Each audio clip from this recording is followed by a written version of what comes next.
अजय, बरं वाटतंय का? बरं वाटतंय ना? टेन्शन नका घेऊ आता. सर्वात आधी तुम्हाला सर्वांना नमस्कार. बघा, आज पण आपण तुम्हाला माहिती आहे की आपल्या व्हिडिओची सुरुवात कशी होते. आपल्या सर्व व्हिडिओची सुरुवात आपल्या कामांपासूनच होते. बेसिकली मुंबईवरून आलो आम्ही आणि झोपलेलोच होतो. आज असं झालं आहे की आमच्या कौशिकची पण तब्येत बरी नाही आहे, त्याला पण बरं नाही वाटत. पण बघा, आम्ही स्वतःपेक्षा जास्त आपल्या माणसांना, तुम्हाला सर्वांना जपण्याचा प्रयत्न करतो. कालच आपल्याला रात्री फोन आला होता, पण आम्ही मुंबईला गेलो होतो. एक आजी आहेत ज्यांची तब्येत खूप बरी नाही. मग काय झालंय, कसं झालंय, कुठे, किती, आपल्याला काहीच एवढं माहीत नाही आहे. फक्त फोन आलेला की आजींची तब्येत खूप सिरियस आहे आणि त्यांना सर्वात पहिला धवलेमध्ये नेलं होतं. पण धवलेमध्ये खूप जास्त बिल होत होतं, कारण की त्यांचं कोणच नाही आहे, फक्त त्यांची एक मुलगी आहे. नंतर त्यांना सरकारीमध्ये शिफ्ट केलं. तर सरकारीमध्ये शिफ्ट केल्यानंतर त्यांनी सांगितलं की बघा, सरकारी RH हॉस्पिटल जे असतात त्यांच्याकडून होत असतील तर ते लोक करतात, त्यांच्याकडून नाही झालं तर ते लगेचच सांगतात की तुम्ही बाहेर घेऊन जावा, का, माणूस वाचावा म्हणून. पण त्यांनी ट्रीटमेंट वगैरे केली. पण आता कसं, त्यांना गरज आहे चांगल्या ट्रीटमेंटची. बाहेर जावं लागेल, एक तर मुंबईला किंवा एकतर वलसाडला. पण आपण प्रयत्न करू, जर त्यांचं होत असेल इकडेच आपल्या पालघर बोईसरमध्ये आपल्या जर प्रायव्हेट हॉस्पिटलला होत असेल, आपल्या मेट्रोफिनिक्सला, आपण त्यांना तिकडेच ॲडमिट करणार आहेत. बघा, सॉरी टू से, माझं थोडा, तुम्ही समजून चला. आता माझ्याकडे स्वतःसाठी वेळ नाही आहे. डोळे वगैरे पण तुम्हाला एकदम लहान झालेले दिसत असतील, पूर्ण डोळे ब्लॅक पडले, तिकडे कॅमेऱ्यामध्ये तुम्हाला दिसणार नाही. जेव्हा कधी तुम्ही समोर बघतील तेव्हा तुम्हाला समजेल.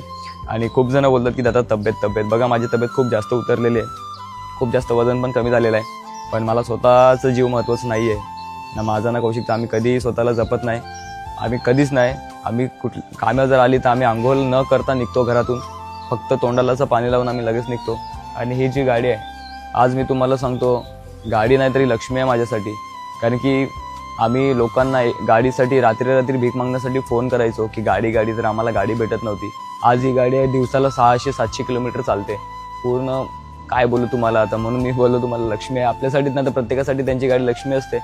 भले ही गाडी जुनी घेतलेली आहे, पण खूप काम येते. कितीतरी माणसं या पेशंट आपण या गाडीने पोहोचवतो. आता चाललोय आपण सरकारीत.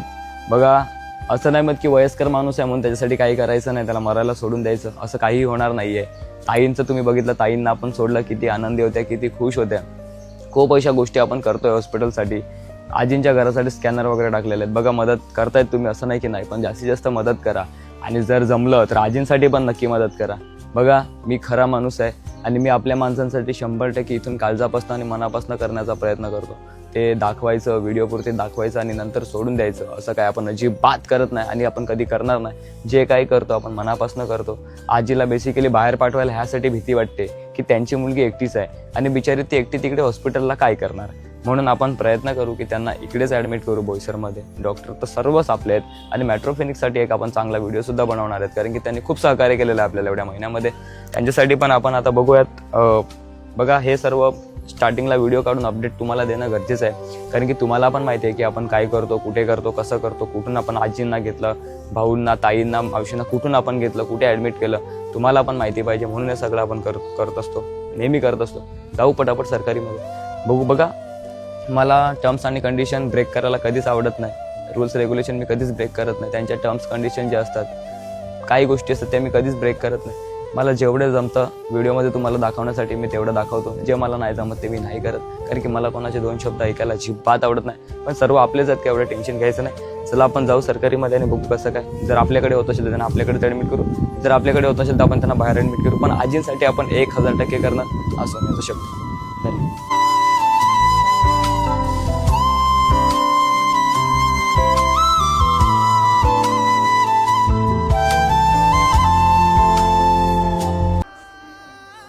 अजय, बरं वाटतंय का?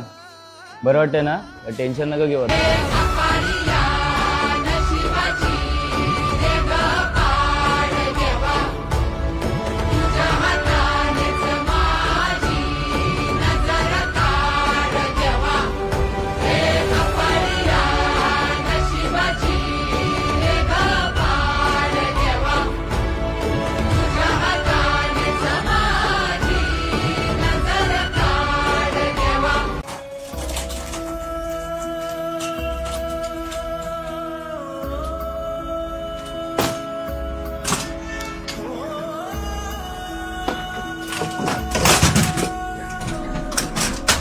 जा ऑक्सिजन लाव ना. हे काय आहेत ना.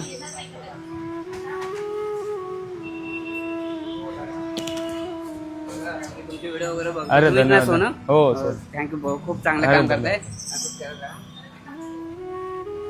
हे रेडी चालू आहे ना. हे सर्व आहे बघ. दाखव. हा ठीक आहे ठीक आहे. हे आपल्याकडे सर्व लाव लाव पटकन लाव चल. तुला जेव्हा ती रेखांची गाडी करून देईल, तुझं सर्व काम नाही करत. कोण कोण. अरे त्यांना सांगून ठेव जरा. मला फोन कर ना आता. आहे ना तुझा नंबर. ते त्यांना समजावून ठेव ना ते. त्यावेळी रेडी नव्हती, तुला फोन करून माहिती आहे मला. आता गाडी आपली लावला ऑक्सिजन लावला ना. लावला. चल चल पटापट चल. त्यांना कुठे बसवतो. एक इकडे बसवतो ना, एक मागे एक पुढे. ठीक आहे चालेल. बसून लावा. बसा. तुम्ही पुढे बसा ना.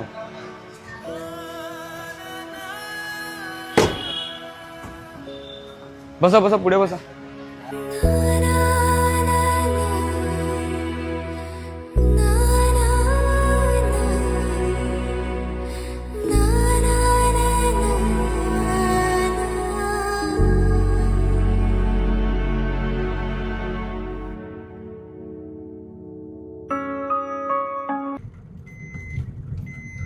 तुम्ही ॲम्ब्युलन्स तर बघितलीच असणार आणि आधीचा व्हिडिओ पण बघितला असणार. आजींचं मी तुम्हाला बोललो होतो आणि आजींचे व्हिडिओ पण तुम्ही बघितले असतील. आजींची तब्येत खराब आहे खूप. आपण आजींना बोईसरला घेऊन चाललो आहे. आता बघा कमेंट नका करू की सीट बेल्ट. तर बघा मला सीट बेल्टचा सिरियसली खूप त्रास होतो. माझा ॲक्सिडेंट झाला होता बाईकवरून. मला एका कारवाल्याने कट मारलेली. मी हायवेला पडलेलो. मला खूप खूप लागलेलं छातीत वगैरे. तेव्हा खूप एक्सरे वगैरे हे सगळं करायला सांगितलं होतं. सिटी स्कॅनिंग वगैरे वगैरे. पण माझ्याकडे पैसे नव्हते तेव्हा. गरीब माणूस आहे मी. तर मी ते काय माझे उपचार मी केलेच नाही. जखमा सुकल्या पण त्यातून जखमा खूप त्रास देतात. म्हणून मी जेव्हा सीट बेल्ट लावतो तेव्हा मला 5-10 मिनटं काहीच नाही वाटत. नंतर जेव्हा तो तसं दाबतो खेचतो ना किंवा झटका वगैरे लागतो तर चेस्टमध्ये खूप दुखते. म्हणून मी सीट बेल्ट लावत नाही. हा जेव्हा कधी हायवेला जातो तेव्हा भाऊ गाडी चालवतो तेव्हा तो लावतो. मी मागे बसतो. बघा मरायचं तर तेव्हाच आहे जेव्हा त्याची इच्छा असेल. असं तर आपण मरत नाही. आता बेसिकली बघा ॲम्ब्युलन्स बघा आपल्या पुढे आहे आणि बाईक खूप स्पीडला चालला आहे आणि आपण पण चाललो आहे ॲम्ब्युलन्सच्याच मागे. बघा बोलण्याचं तात्पर्य काय असते माहिती आहे का. काही परिवार आपल्या परिवाराला सोडून पळतात का तर खर्च होईल किंवा पैसा भरावा लागेल म्हणून पळतात. पण आपण तसं करत नाही. आपण गेलो आता आजींच्या मुलगी ज्या आहेत. आता एवढं तर मला त्यांचं नातं काय व्यवस्थित माहिती नाही आहे. आपण बघा नाती गोती नाही विचारत बघत अरे तू कोण रे, अरे कसा रे काय. तर ते बेसिकली हॉस्पिटल पण सांगत होतं की वलसाडला वगैरे कुठेतरी घेऊन जावा तुम्ही, शेलवासला वगैरे कुठेतरी सरकारी हॉस्पिटलमध्ये पैसे वाचतील. तर मी त्यांना हेच सांगितलं की बघा कुठलंही गव्हर्नमेंट हॉस्पिटल जरी असलं तरी पण तिकडे खर्च बेसिकली होतोच. आणि बाहेर गेल्यावरती तुम्हाला सर्वांना माहिती आहे की सर्वात जास्त खर्च जो होतो तो खाण्यापिण्यासाठी होतो. माणसाला खाण्यापिण्यासाठी खूप जास्त त्रास होतो. म्हणून त्या गोष्टी पण बघा त्या कॉम्प्रोमाइज होऊन जातात त्याच्यामध्ये. हॉस्पिटलचा खर्च 500 असेल तर जेवणाचा खर्च 1000 होतो आणि आपल्याकडे हॉस्पिटलचा खर्च 1000 असेल तर जेवणाचा खर्च 200 रुपये होतो. म्हणजे असं जर तुम्ही टोटली बघितलं तर खर्च सेम आहे. काय एवढं गणित नाही आहे. आता आपण चाललोय हॉस्पिटलला बोईसरला. मेट्रोफिनिक्स हॉस्पिटल तेच हॉस्पिटल आहे ज्या हॉस्पिटलने आपली खूप माणसं बरी गेलेली आहेत. आपला नितेश भाऊ पण ऑफ झाला. पण बघा मरण येणं ना येणं हे सर्व देवाच्या हातात असतं. नशिबाचा खेळ असतो. कुठल्याही हॉस्पिटलला ब्लेम करायचं नसतं. बघा काही गोष्टी आता बघा कुठलाही डॉक्टर स्वतःच्या मर्जीने कधी कोणाचा जीव नाही घेत का रे मला वाटलं म्हणून मी ह्याला मारतो. तर असं कधी होत नाही. बघा काही होते, काही हॉस्पिटलमध्ये निष्काळजीपणा घडतो, काही चुकीचं होते, पण मुद्दामून तो नाही करत. म्हणून गोष्टींना समजून घ्या. सर्व हे नशिबावर असतं. नशिबाचा खेळ असतो. दुसरं काय नाही मत. मी आजपर्यंत मेट्रोफिनिक्स हॉस्पिटलचे जेवढे काही डॉक्टर आहेत जे कोणी असतील सर्व डॉक्टरांनी आजपर्यंत एकही वेळेला मला नाराज केलेलं नाही आहे. आणि पर्सनली आपण हॉस्पिटलसाठी एक व्हिडिओ बनवणार आहेत. पर्सनली डॉक्टरांसाठी. बघा खूप जण स्पॉन्सर्स करतात दुसऱ्या कुठल्या गोष्टी हे घ्या ते घ्या. आपण कुठल्याही गोष्टी असं स्पॉन्सर करत नाही. आपल्या बघा ॲम्ब्युलन्स पुढेच आहे. आपण आता पालघरमधल्या उमरोलीला पोचलेलो आहेत. ग्राउंड आहे साईडलाच. बघा ॲम्ब्युलन्स आहे. आपला रेड्डी आहे त्याला बोलवलंय मी गाडी घेऊन. म्हटलं ये. बोलतो ठीक आहे दादा मी येतो. बघा तुम्हाला मी एक सांगतो, आयुष्यात मला देवाने कसं बनवलंय तर ही गाडी जी चालली आहे तुमच्या समोर पुढे, या गाडीच्या मागे राहायला मला देवाने बनवलेलं आहे. आणि खूप म्हणजे मी एकटा होतो, पण मला एकट्या कधी तुम्ही वाटून दिलेलं नाही मत. मग माझं कोण नाही मत, माझा परिवार वगैरे कोण नाही आहे. मी कोणाला माझं मानतच नाही आणि मी कधी मानणार पण नाही. कारण की घात करणारे आपलेच असतात आणि मला आपल्यांशी खूप नफरत आहे. माझे जिवलग भाऊ सारखे भाऊ आहेत आणि माझा भाऊ आहे, मम्मी आहे, माझी माणसं आहेत, मोजकीच माणसं आहेत पण ती माझी आहेत. कारण की मला ना दिखाव्याची नाती कधी आवडली नाही आणि आवडणार सुद्धा नाही. बघा या गोष्टी सगळ्या शेअर कराव्या लागतात कारण की थोडंसं मन हलकं होतं नाही का. चला जातो दवाखान्यामध्ये, थोडी ट्रॅफिक पण आहे पुढे, पण ठीक आहे. तो ॲम्ब्युलन्स तसं सायरन असतं, कुठल्याही प्रकारचं टेन्शन नाही. आम्ही आमच्या गाडीमध्ये जेव्हा कुठला पेशंट घेऊन जातो हॉस्पिटलला तेव्हा आपल्याला खूप त्रास होतो. कारण की हॉर्न मारला तर लोकांना वाटते की अरे याला कुठे फिरायला जायचं आहे का काय, म्हणून हॉर्न मारतो की काय, असं होऊन जातो विषय. हे सॉरी टू से ब्रेकरवर आपण काय ब्रेक जास्त मारत नाही. लवकर पोहोचायचं, जाऊ.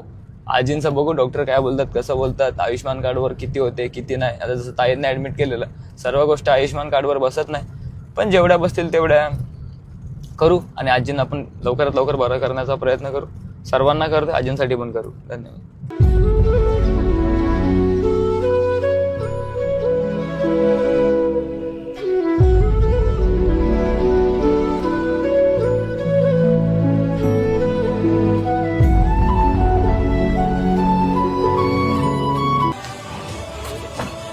सांगतो आजींचं डोकं व्यवस्थित आहे ना.